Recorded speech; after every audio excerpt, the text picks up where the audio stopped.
박PD의 픽. 이젠 우리 사회의 새로운 악의 축이라고 해도 될 것 같아요. 어이구, 누구를요? 은행입니다. 은행들이 하는 짓거리를 보면 더한 욕을 먹어도 할 말이 없을 것 같아요. 아하, 지금부터 언급하는 은행의 악을 접한다면 누구나 고개를 끄덕일 겁니다. 물론 국책은행을 제외한 시중은행, 법적으로는 사기업이죠. 하지만 은행업 자체가 고객 돈 없이는 애초에 사업이 불가능합니다. 무엇보다 1997년, 98년 IMF 당시 망했던 은행을 누가 살렸습니까? 국민의 혈세로 부활시켰단 말이죠. 결국 은행의 처음이자 마지막까지 고객과 국민의 손을 벌릴 수밖에 없는 게 은행업인데, 근데 이제 좀 먹고 살만하니까 고객과 국민을 외면하고 있습니다. 아하. 그래서 그런가 최근 은행 관련된 뉴스가 쏟아지고 있더라고요. 맞아요. 4대 금융그룹이 작년 예대 금리차로 번 이자 수익이 무려 40조 4,300억 원입니다. 전년과 비교해 4천억 원 가까이 늘었습니다.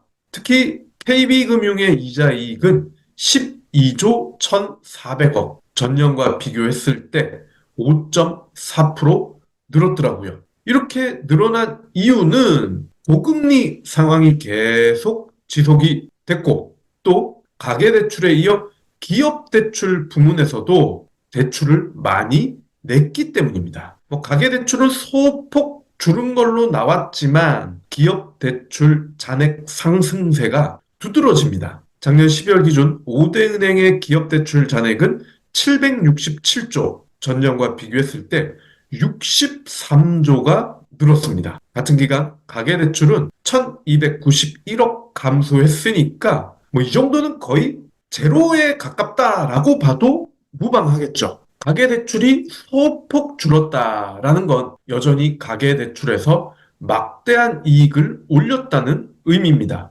4대 은행이 이자 수익으로만 40조 원을 넘게 벌었다는 건 가만히 앉아서 코 풀면서 천문학적인 돈을 얻었다는 뜻이고, 예금금리와 대출금리 차이가 지나치게 컸다는 의미이기도 합니다. 또 가계 삥 뜯기도 모자라 기업에도 똑같은 짓을 하고 있다는 뜻도 포함될 겁니다. 그렇군요.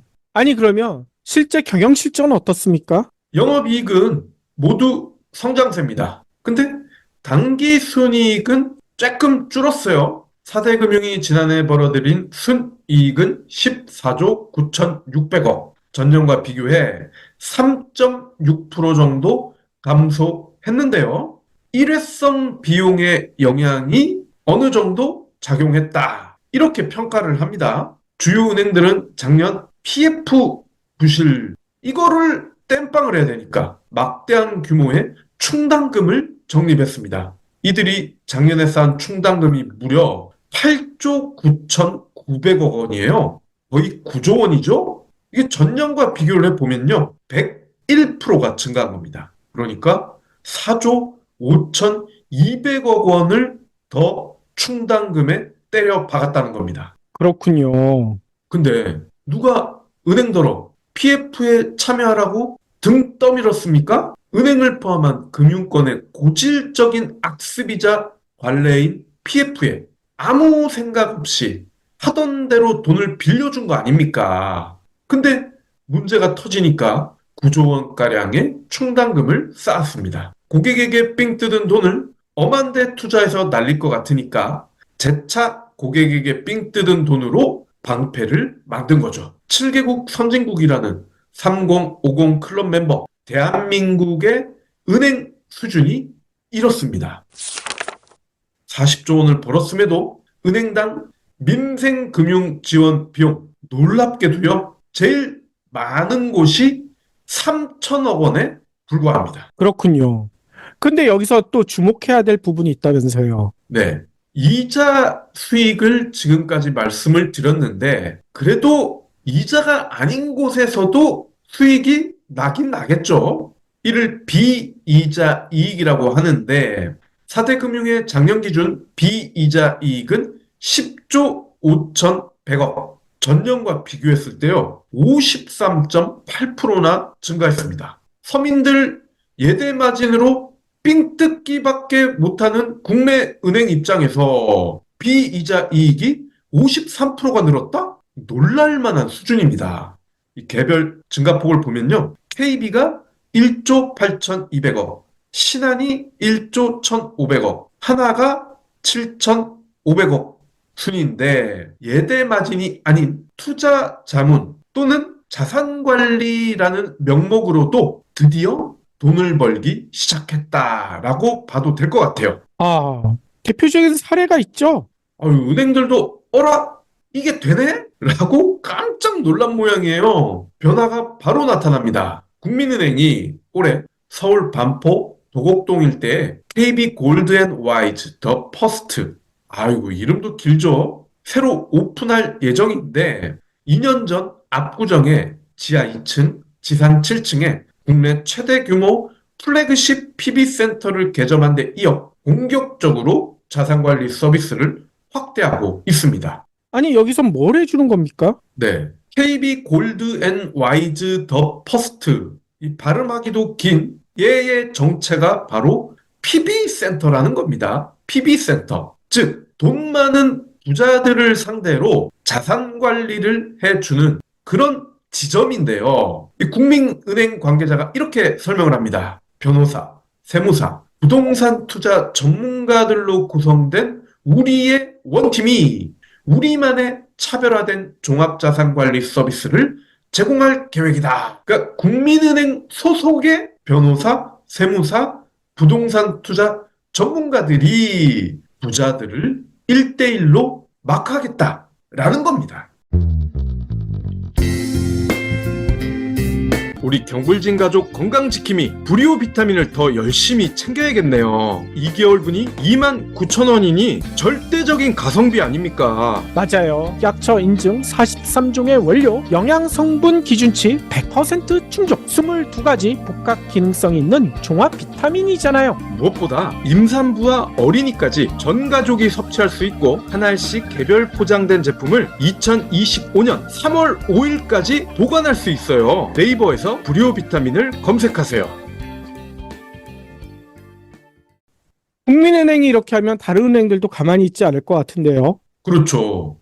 신한은행이 현재 PIB 센터 1개, 이게 강남이고요. 패밀리 오피스 센터 2개, 다 포함해서 25개 PWM 센터를 운영 중입니다. 이게 알파벳이 많이 나와서 좀 어려울 수가 있는데요. PIB 센터는 개인 자산 관리와 기업 관련 니즈 모두를 가지는 부유층 기업가를 대상으로 PB와 IB, 그러니까 IB는 투자금융이죠. 요거를 짬뽕한 특화 서비스를 제공한다. 이렇게 설명을 하더라고요. 그리고 PWM, 요거는 Private Wealth Management의 줄임말인데 마찬가지입니다.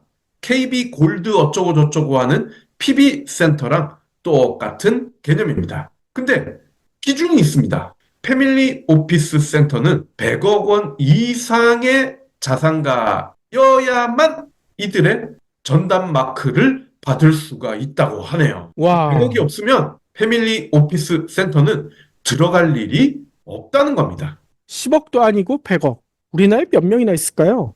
예. 그리고 100억 재산 없는 분이 아마 여기 들어가려고 하면 바로 쫓겨날 겁니다. 신한 관계자는요, 2022년 2월 패밀리 오피스 서비스 출범 이후 초고자산가 고객이 20% 이상 증가했다라고 말을 하네요. 아이고, 한 10명에서 12명 이렇게 증가한 거 아닐까요? 하나은행은요, 금융의 성지라고 볼 수 있는 여의도에 49층 높이 건물에 PB센터를 오픈을 했대요. 여의도 일대를 한눈에 조망할 수 있는 돌출형 테라스 공간을 자랑하고 있다는데, 여기는 그나마 기준이 좀 낮네요. 30억 이상 자산가를 위한 특화점포 클럽 원을 강화하고 있대요. 삼성동, 한남동에 이어 서초, 반포 일대에도 클럽원을 신설할 계획이고요. 클럽원 삼성, 그러니까 삼성동에 있는 거겠죠. 9층에는 오는 4월까지 100억 이상의 고액 자산가를 위한 커뮤니티 공간도 추가로 마련할 예정입니다. 그렇군요. 그러면 우리은행은요? 작년 7월 고액 자산가를 위한 TCW 조직을 신설해서 12명의 지점장급 PB를 배치했대요. 부유층이 밀집한 청담, 대치동에서 TCW 센터를 운영 중인데 작년 11월 청담에 이어 올 상반기 대치 센터도 확대 이전할 계획이고요. 지난 1월에는 부산 센터도 오픈했다고 합니다. 이들 은행들이 이렇게 부자들 잡기에 나서는 이유, 방금 말씀드린 대로 비이자 이익을 늘리기 위해서입니다. 지네들도 해봤더니 이게 되네? 라고 판단을 한 건데 시중은행 관계자가 이런 설명을 합니다. 금융당국도 은행권의 비이자 이익 확대를 주문하고 있기 때문에 앞으로도 고액자산관리 부문에 경쟁력을 강화하는 노력이 필수적이다. 정부가 비이자 이익 확대를 주문한 이유가 뭘까요? 이자 이익이 너무 많은 탓입니다. 너무 많아요. 40조 원을 번다는 게 말이 됩니까? 그럼 이자 이익을 줄이면 됩니다. 그런데 막대한 이자 이익은 그대로 방치하고 비이자 이익 확대를 위해 부자들만 상대하는 전용 센터를 꾸준히 늘려나간다고 자랑질을 합니다. 결국 서민한테 삥 뜯기는 계속하면서 이제는 부자들 돈도 땡겨보겠다는 속셈이죠.